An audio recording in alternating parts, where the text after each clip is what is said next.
it's Robin. I'm back with maybe a two-parter Power Ranger merch haul and review. I don't know. So I've gotten some things. Hang on, I've got a thing under the bar behind my teeth. Anyway, I still didn't get it. So I've gotten some things and I've done some stuff over the past few weeks, and I'm gonna talk about it.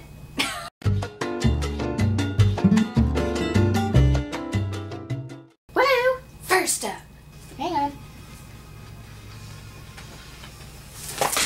No! Damn it!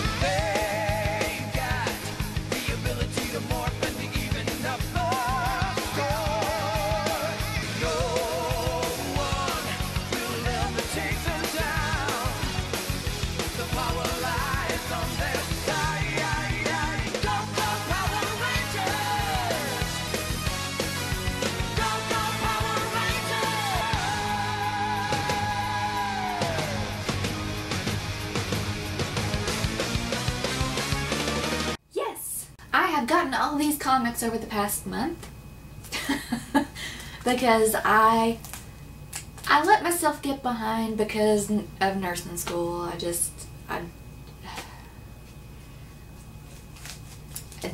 Yeah.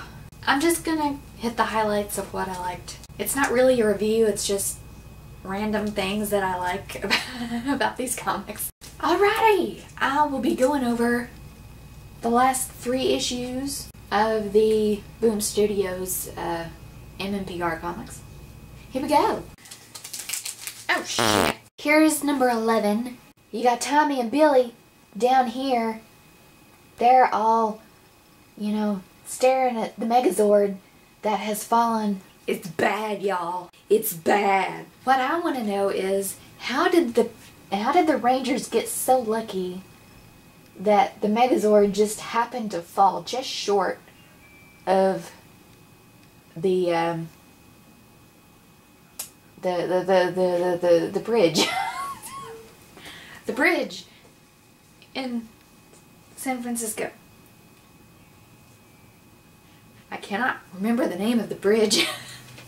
Number 11 starts out with the people of Angel Grove just being all kinds of sad. The Rangers' parents are hugging them and they're saying, it's okay, we're still here, woo! Tommy and Billy's parents are freaking the fuck out. And meanwhile, in an alternate dimension, people bow down to Rita and Tommy. There is the kind of hybrid coin. That's the hybrid coin of Green and White Ranger. I thought that was neat. So you got Zach there. He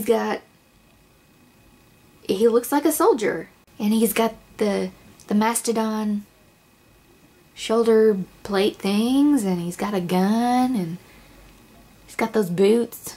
I love it! Finster Memorial Correctional Facility. Molding the minds of tomorrow. The more you know.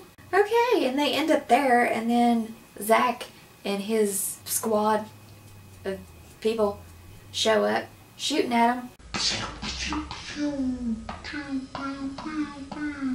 Tommy and Billy are walking around in this new dimension. What pops up?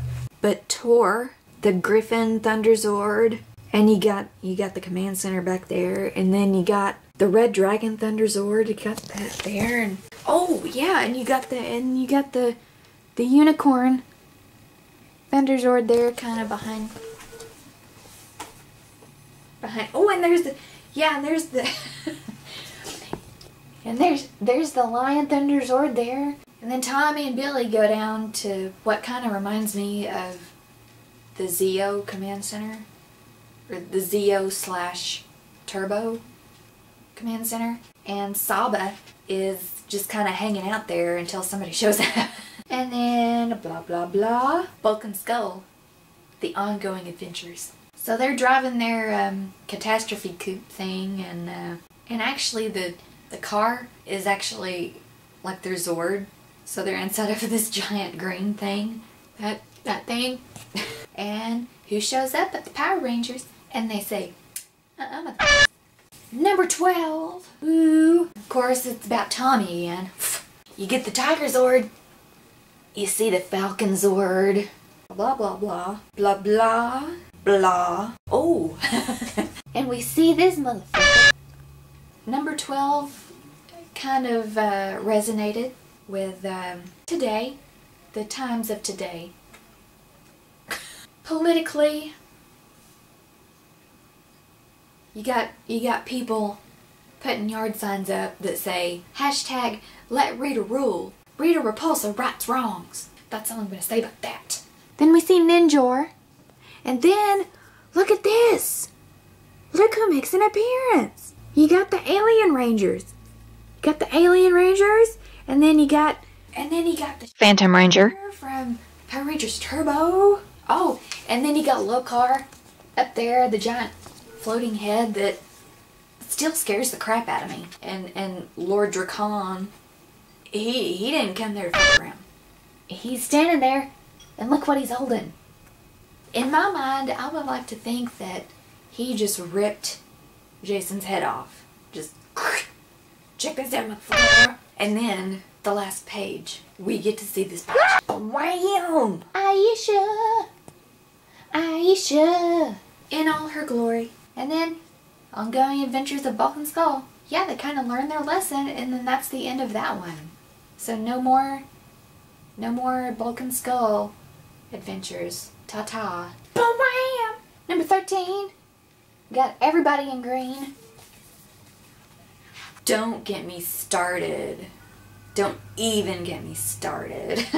And it turns out, like, Zach must be like the head honcho of this place, because I mean it's kind of like a dystopian world. They're living in this kind of alley thing, but then look at that, you got the Red Ranger uniform things, and then who is that bitch? Who is that bitch with pink hair bitch? Who are you? The Scorpion shows up, and like her arm's all fucked up. Then Skull shows up, so Skull's out there too. And Trini is trying to fix something.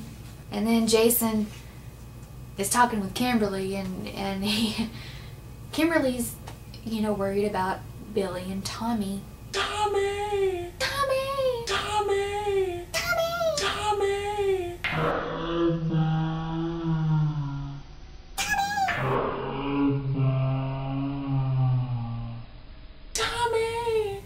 That was like her catchphrase in season 2 and 3. Jesus. Kimberly, girl, you're a Power Ranger. You can take care of your fucking self. Shit. Same goes for Catherine. Cat, girl, you're a Power Ranger. You don't need Tommy.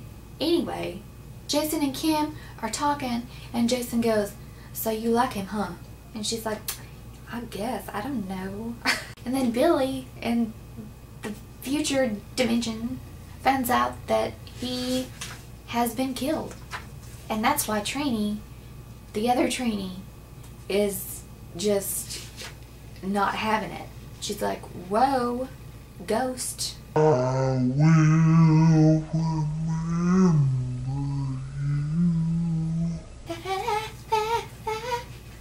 you. And then Jason and the gang in the other real dimension finally hear Alpha's voice. And they're like, Alpha, we're coming. Hang on. Turns out Finster has like hacked into Alpha and programmed him to sell this shit. Now all these Goldars are coming out. What the fuck? And now the ongoing misadventures of Squat and Babu. And one of my favorite lines in the comic series so far, Rita watching a couple walk in the park eating ice cream, and she says, humans! With their smiles and love and sugary frozen animal milk products. Sorry, I can just hear her saying those words. Yeah, Babu is like mixing up some kind of something. The interteletransporterizer. That's right, I said it. Squat, in all his wisdom, says, "Ooh, hey, what's that?" and pushes the button, and it blows up. To be continued. Pink! 5 and 6. So we got Pink, number 5 right here. You got Kim, and Zach, and Trini, and Sergey, and his sister. I can't remember her name. Goldar, you know, he and Kim have had to kind of work together, and he's kind of reluctant to even look at her now. Blah. Well, then we see the return of these shits. We see the return of these shits. The shark cycles. I love it. Yes. And then Goldar saves Kimberly, who is just free falling. I'm free. Free falling. Goldar comes in, swoops her up, says, "Okay, there you go, bitch."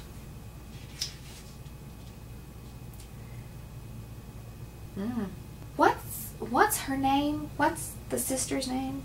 And ooh, girl, girl, girl, hell yeah. Britt, that's her name. That's the sister's name. And then we get to see Tor and Titanus again. Bam! You got Tommy and the others on some kind of weird planet, and they need help. They are gonna die. And you got the Ninja Megazord staring right at Serpentera. Serpentera ain't no joke, y'all. Out of nowhere comes Tor and Titanus in Ultra Zord mode, carrying the weird hybrid Zord that Kimberly and the others were using anyway. Back in the background here, they have the emblems for Tor and Titanus. I love that. Tommy's like, things crash, things boom. They win, of course. Kimberly goes back to France and gives the power back to Zordon. The Sword of Light, blah blah blah, disappears, blah blah. But Kimberly, Trini, and Zach, and then Sergey and Britt, they get to keep their communicators. So they all say goodbye. Kimberly goes places. And 1 year later, Kimberly is back at the Pan Global Games, aka the Cheap Olympics. So she's writing a letter to Tommy, and then she gets a text. No, she gets 3 texts, but one of them is from Jason. When this issue first came out, people were like, "Oh, Jason and Kimberly were dating. Oh my god." They could be. They could be. Who cares? They were supposed to be dating in the Turbo movie. I think that would have been awesome, because I always liked them together. They were always really cute together. And then Kimberly just rides off into the sunset. Ta-da! Shwam! Justice League versus the Power Rangers. Why are the Power Rangers in Gotham City? You see the Flash, and then Superman, and then Green Lantern, and then... Ooh, yes. Yes. All the colors. Except for pink. Because... because Kimberly's already in Zord. So, all the Zords are called blah blah blah. Got Cyborg showing up. See, I didn't even know his name was Cyborg until I started reading this. And the Justice League is like, who the fuck are y'all? Wonder Woman has just tied up Kimberly. Oh, I know where this is at now. I can't remember what it's called, but I know what it is. And Lord Zed is talking to this dude from the DC universe. I can't remember his name. So Zed and this other dude send monsters to all these major cities like Tokyo, Melbourne, Cairo, Dublin. And yeah, they're like, hey, we're gonna destroy these cities. Come get us, motherfuckers. So now the Justice League and the Power Rangers have to work together. Teamwork. And I really want this comic right here. It's called Future Quest. And it looks really old school. It's like, it's Johnny and Haji and Bandit. And then you got Space Ghost. Then you got Birdman. And then you got some other people that I recognize, but I don't know their names. So there's number 1. Now for number 2. Ooh. Angel Grove is gone. Big ass crater. Big ass crater. And the Power Rangers are like, oh my gosh, no. Wait. Oh, this is number 1. Shit. So, yeah, Zack finds Alpha damaged. The command center Alpha explodes. Oh my god. And Lord Zed apparently put a bomb in him. And morphing happens, and then Zack is explaining to Batman what's been going on. And he's trying to say, dude, we're not here to hurt you. The Flash shows up. Kimberly calls her pterodactyl. Cyborg is in the watchtower thingy. And that's where that one left off. And then the other one happened. Hopefully I will be able to edit that in a way where I don't look totally stupid. I can't even count, y'all. Those are the comics. And I'm gonna talk about some more stuff.